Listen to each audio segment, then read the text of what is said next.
Start. It must be over a year since I first expressed my desire to have a frank dialogue with the representatives of organized labor. I am glad that my colleague has now arranged such a meeting and that you have responded to our invitation. This is one of the most crucial meetings in recent years. We are at a significant stage in the evolution of our political and economic system. Trade union leaders of allegiance to different political ideologies. Such diversity is expected in an open democratic society. I do, however, hope that within the broad spectrum of organized political opinion ranged around this table, there is a basic unity of purpose and a determination to jointly explore avenues of cooperation in tackling our problems in poverty and social injustice. The Minister of Labor and Employment has posed certain specific issues for your consideration. I sincerely hope that at the end of our deliberations, certain definite consideration are reached. For this, it is necessary to approach the problems facing us with temper and spirit required for their solution. We have here leaders who speak for organized labor, who seek to reflect their hopes and aspirations and to ventilate their grievances. It is perhaps understandable that segment of society should equate its own sectional interests with those of the whole. During the last 2 or 3 years, I have been deeply anxious about the deterioration in industrial relations. Strikes, lockouts, and closures have become more frequent and less peaceful. One wonders whether those who speak for management always keep in view the larger picture of Indian poverty. We have strong trade unions to struggle for the interests of labor. We have equally vocal and close knit organizations of management keen and able to project their point of view, but who is to look after the interests of the vast numbers of the unorganized and the voiceless. I am not speaking merely of consumers, although their interests must also be reconciled with those of labor and management. But in a country with depressingly low standards of consumption, the emphasis even on the interests of consumers become irrelevant beyond a point.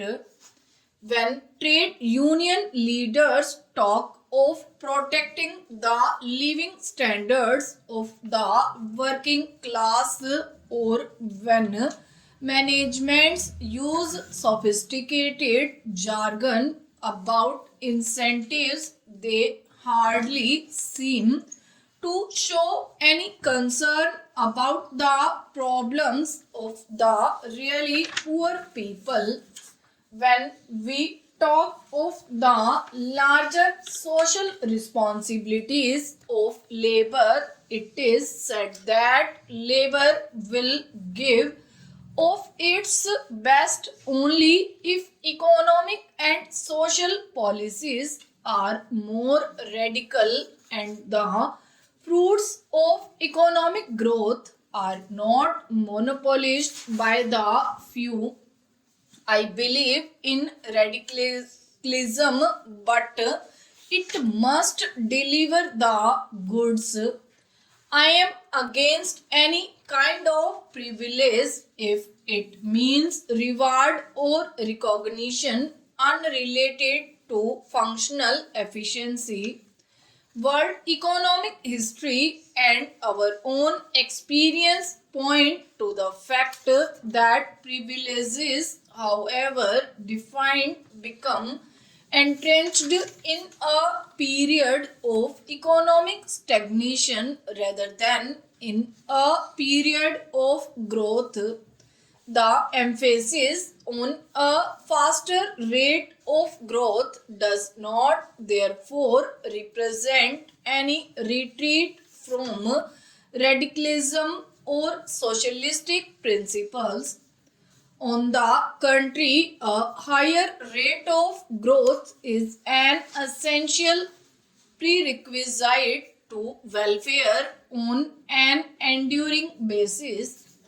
It does not matter to the privileged whether rate is 2% or 6%. They already have the means of a good life at their command.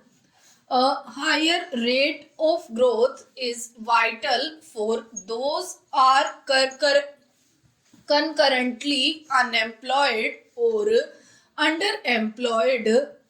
A speedy and substantial increase in production is necessary to generate resources for expansion of employment.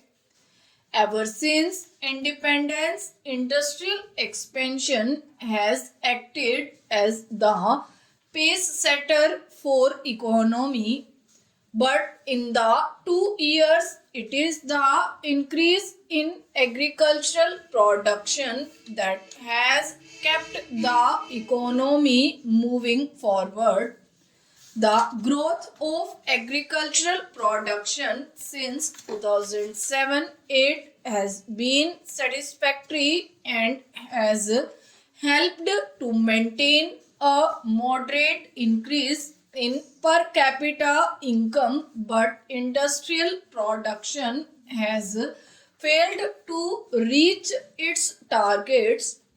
In the first 2 years of the fourth plan, it has been only around 6% instead of the expected 10%. An increase in industrial output is essential to the structural transformation of our economy. It is so vital for economic and political self reliance. Not for a moment I am suggesting that the lower industrial production in the last few years is due solely or even substantially to industrial strikes, shortages of raw material, obsolete administrative procedures, mismanagement, and misdeployment of resources have also hit production. But no observer of our scene will fail to concede that lack of industrial harmony has surely been an important contributory factor. I understand that the number of man days lost as a result of strikes has nearly 3 times from 6.5 million or so in 2005 to about 19 million in 2010. What we have to consider is whether we can reduce this wastage within the framework of our present social and political order of the country. Stop.